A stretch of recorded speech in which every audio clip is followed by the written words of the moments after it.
Ah, merci Gilles. Bonjour, mon nom est Daniel No et je vous présente aujourd'hui le web lunch de gestion de gros assemblages.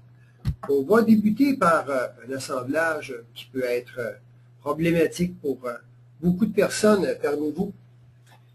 Ça peut être des composants qui ont un total de 7 000, 10 000, même 15 000 composantes. Il y a plusieurs façons de gérer ces gros assemblages. La première chose que vous devez faire avec SolidWorks, c'est d'aller dans vos options et cliquer sur les performances. Alors, à partir de ce moment-là, vous pouvez régler certaines options qui vont vous aider sur les performances de votre machine. Par la suite, une fois que ces options-là sont réglées, vous pouvez aller aussi sur l'option d'assemblage. Celle-ci est très importante, comme je mentionnais tout à l'heure, des gros assemblages, c'est-à-dire des assemblages complexes. Vous pouvez activer le mode assemblage complexe en cochant la case ici et par la suite en réglant le nombre de composants que vous voulez qu'ils soient chargés en mémoire. C'est-à-dire que dans ce cas-ci, après 500 composants, le reste des composants, c'est-à-dire pièces et sous-ensembles, seront chargés en mode allégé. Alors, lorsque ce mode-là est utilisé, j'ai d'autres options ici. Premièrement, c'est de ne pas faire des enregistrements de sauvegarde automatique. Alors, à partir de ce moment-là, il n'y aura aucune sauvegarde qui va être faite, mais par contre, vous pouvez activer le message. Bon, je vais vous montrer l'option tout à l'heure. Par la suite, on peut aussi cacher tous les plans, les axes, les esquisses, courbes et annotations. Il y a aussi ne pas afficher les arêtes en mode image ombrée. Il y en a certains parmi vous qui n'aimeront pas cette vue un peu opaque à l'écran, mais vous pouvez désactiver cette option-là si vous le voulez aussi. Donc, une fois que ces réglages-là sont faits, vous pouvez changer vos assemblages en mode allégé. On va donner un petit exemple ici. Alors, si on va chercher un sous-ensemble quelconque ou un assemblage principal, je vais charger celui-ci en premier. Et on va ouvrir ce sous-ensemble. Alors, vous remarquerez que à l'écran, ici, je vais avoir mes composants de charger, mais ça va être en mode allégé. On va lui donner quelques secondes ici. Et on va voir le tout apparaître dans l'arbre de conception. Alors, comme vous pouvez voir, j'ai les modes allégés qui est activé. Vous avez aussi une icône qu'on appelle le mode d'assemblage complexe est activé automatiquement.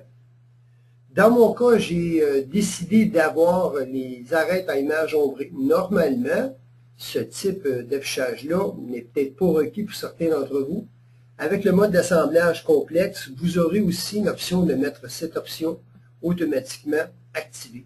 Donc, les vues qui apparaîtront à l'écran seront telles quelles. Par la suite, vous pouvez revenir en arrière et remettre l'arête en mode image ombrée.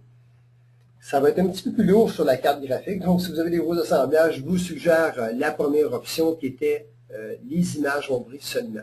Et par la suite, bien, vous allez avoir vos composantes allégées comme je vous mentionnais. Un autre beau côté de SolidWorks, c'est la fonction SpeedPack. Alors, qu'est-ce que c'est qu'un SpeedPack? Ben, c'est tout simplement un mode encore plus allégé que l'allégé lui-même.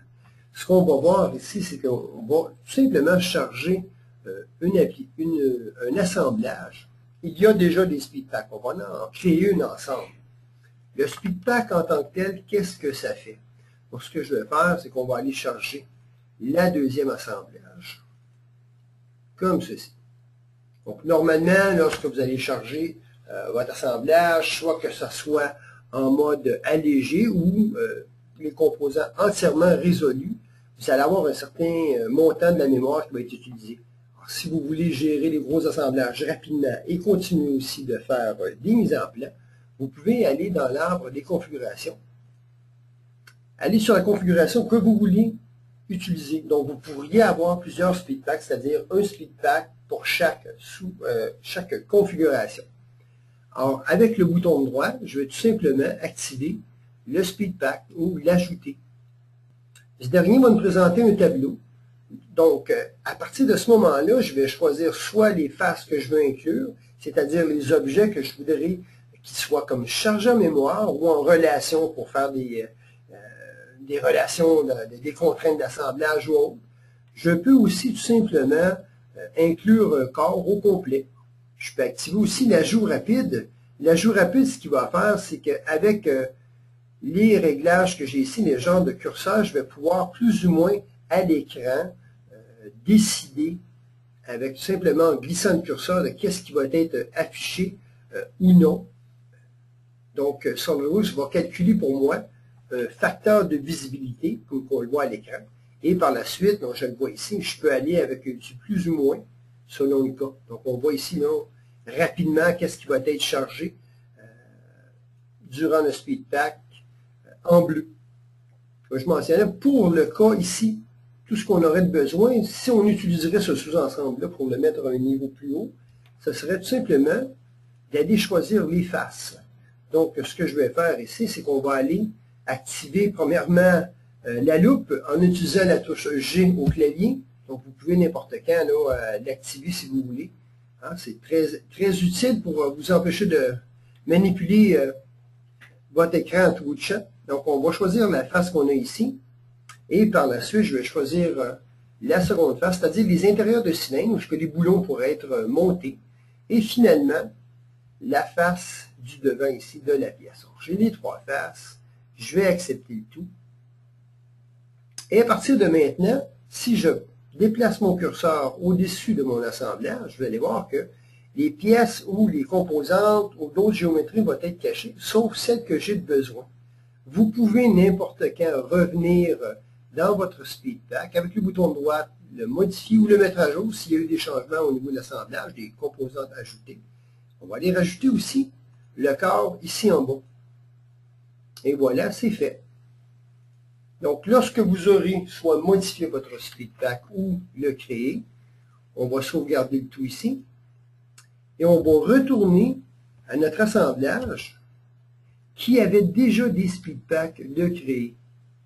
À partir de ce moment, je vais insérer la composante, c'est-à-dire le sous-ensemble que j'avais créé mon speed pack, ici. Donc, automatiquement, il va aller insérer la configuration qui est active. À partir de ce moment-là, je peux aller ajouter mes contraintes. Donc, comme vous le voyez, avec la loupe, la géométrie que j'avais sélectionnée m'apparaît. Alors, je peux cliquer sur la face ici, activer les contraintes automatiquement. Je peux n'importe quand aussi aller les supprimer à partir d'ici. Vous pouvez aller rechoisir votre géométrie. Dans ce cas-là, on va aller aligner nos cylindres en premier. Donc, je vais avoir besoin de celui-ci. Et par la suite, voyez-vous, j'avais déjà un autre speed pack dans mon autre sous-ensemble. Je vais aller sélectionner mon cylindre que j'ai ici. Je peux aller inverser mon alignement. Et maintenant, on va aller choisir celui du bas avec celui-ci. Ce qui va nous rester par la suite, je vais aller refaire ma sélection, désolé. Donc, on va aller sélectionner celui-ci. J'ai les deux faces. Parfait. On va mettre ça coaxial. OK.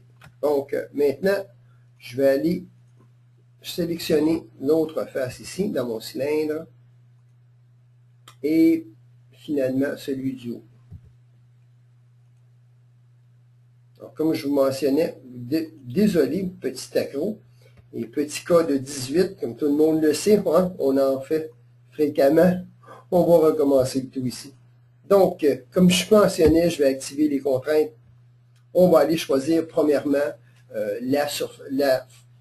le cylindre ici à l'intérieur, comme ceci.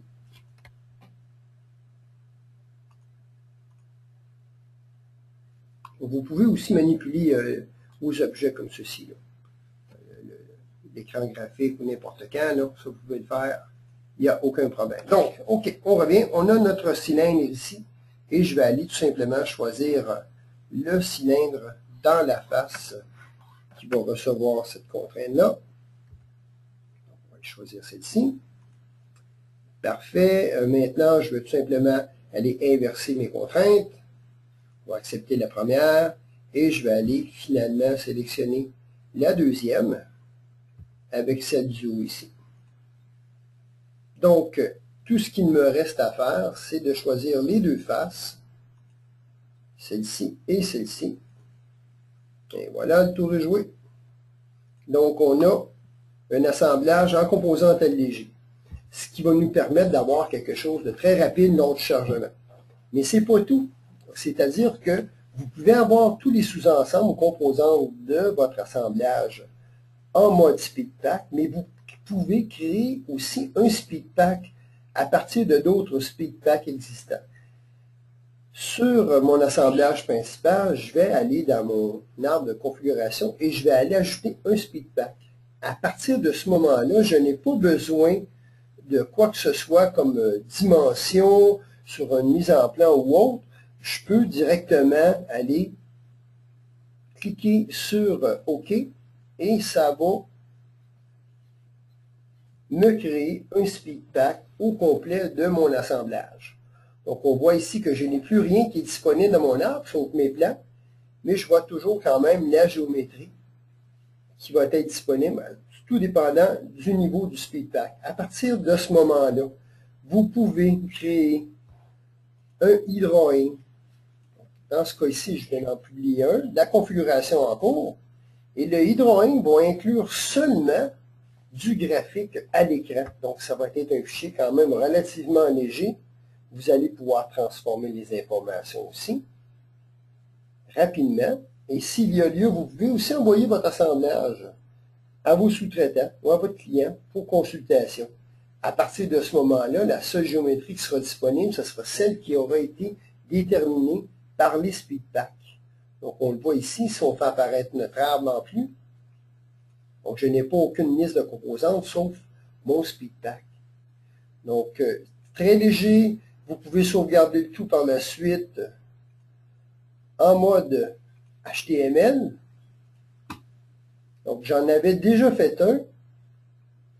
Et on voit ici qu'il y a quand même, c'est quand même très léger. C'est 8 mètres pour un gros assemblage semblable à celle-ci.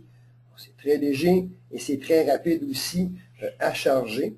Alors, si je ferme celui-ci, on ne sauvegardera pas. On va aller chercher le fichier qui a déjà été créé. Donc, si je fais un double clic, on va avoir l'aperçu dans l'Internet Explorer et aucune composante dans l'arbre comme je mentionnais. Donc, la personne va quand même pouvoir visualiser l'assemblage. Comme je mentionnais aussi dans le SpeedPack, si vous allez inclure des surfaces ou des faces au niveau de la géométrie dans le SpeedPack comme référence, dans le e-drawing, ça sera disponible aussi pour prendre des mesures ou autres. Bon, maintenant, on va aller retourner à notre assemblage. Alors, à partir de ce moment-là, comme j'ai mentionné, nous pouvons aller créer une mise en plan. Alors, je vais choisir un modèle très simple. Et on va aller créer plusieurs vues. Et voilà. Donc, en dedans de quelques secondes, les vues vont être faites. On va utiliser des cotes isométriques aussi. Alors, si je clique sur celle-ci, je peux même la mettre en mode image ombrée. Donc, le dessin va quand même bien s'imprimer et certaines informations seront quand même disponibles pour des dimensions, même si le SpeedPack est fait. Alors, j'avais choisi dans mon SpeedPack de créer, de choisir un corps volumique. À partir de là, je peux aller chercher une entité quelconque, aller les dimensionner, et c'est fait. Je vais pouvoir aussi, n'importe quand, aller ajouter une nomenclature.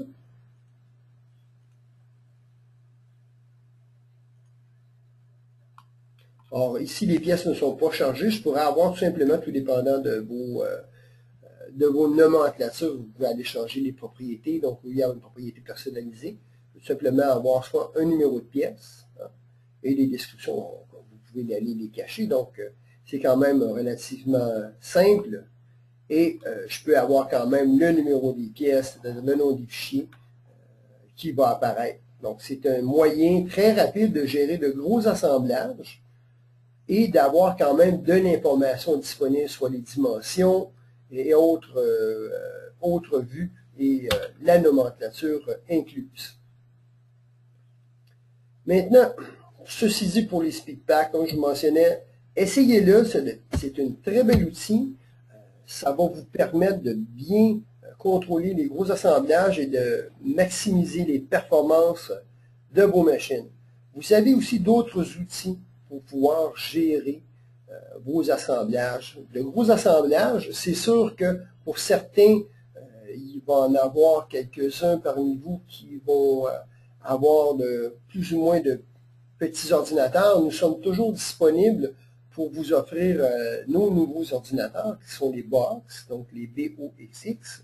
Vous n'avez qu'à appeler notre service à Montréal au 1-877-876-5439 et on va vous envoyer, ou notre site www.cdexpert.com où vous aurez toutes les informations requises pour ces machines. Donc, très performantes d'ailleurs. Un autre outil qui peut aussi vous être utile pour les assemblages, vous avez des propriétés ou autres, vous pouvez n'importe quand cliquer sur votre onglet évaluer si vous l'avez disponible. Vous avez aussi des visualisations de vos assemblages. Ces dernières peuvent fonctionner aussi avec des propriétés ou autres. Donc, je vois ici à l'écran que j'ai des informations ici qui sont selon la masse. Je peux aller chercher n'importe quand une propriété qui va être soit fabriquée ou achetée. Et par la suite, je peux aller, en glissant les barres ici, isoler mes composantes pour avoir seulement ceux qui sont à l'écran. Ça va être rapide. On va montrer ça ici. Donc, ces pièces-là vont être, je vais tout simplement visualiser, mettre un filtreur, qu'est-ce qui est acheté. Par la suite, vous pouvez aller changer vos codes de couleur aussi, n'importe quand. Tout simplement en glissant ces dernières, changeant les couleurs aussi, en ajoutant d'autres couleurs.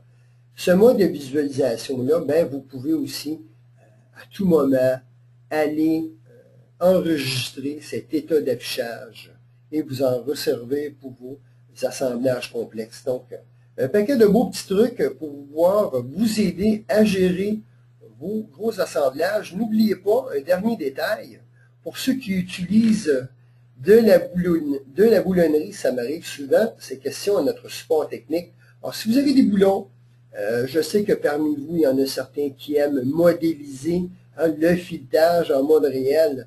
Je vous conseille fortement de pouvoir prendre un de ces boulons et de le simplifier, tout simplement. Donc, dans ce cas ici, on pourrait tout simplement avoir comme géométrie deux cylindres, celui-ci et celui-ci.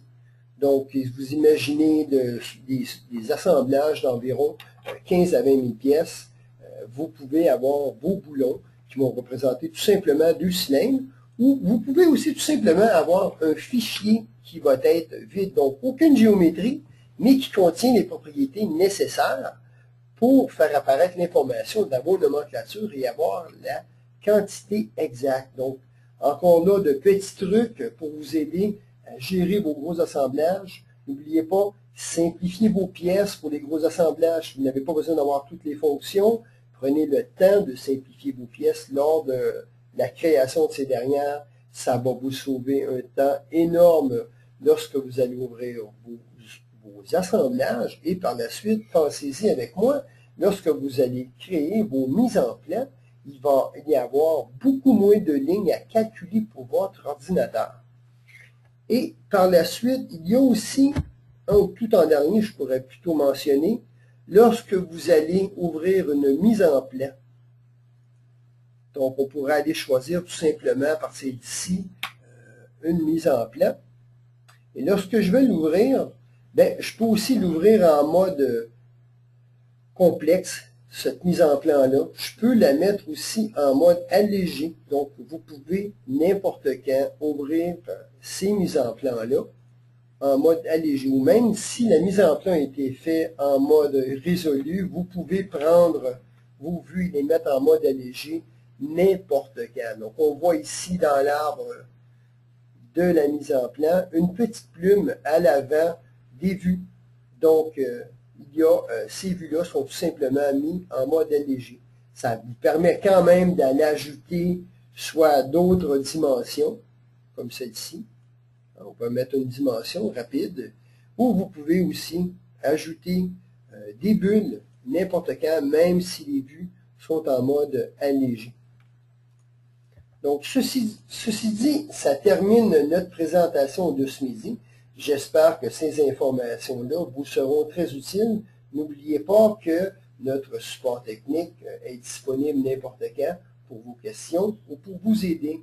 Et nous avons aussi du personnel qui peut être mis à votre disponibilité pour de la consultation aussi. Vous n'avez qu'à vous mettre en contact avec notre compagnie et nous vous fournirons les détails nécessaires. En vous remerciant tous pour votre participation à ce web lunch et je vous souhaite une bonne appétit. Merci.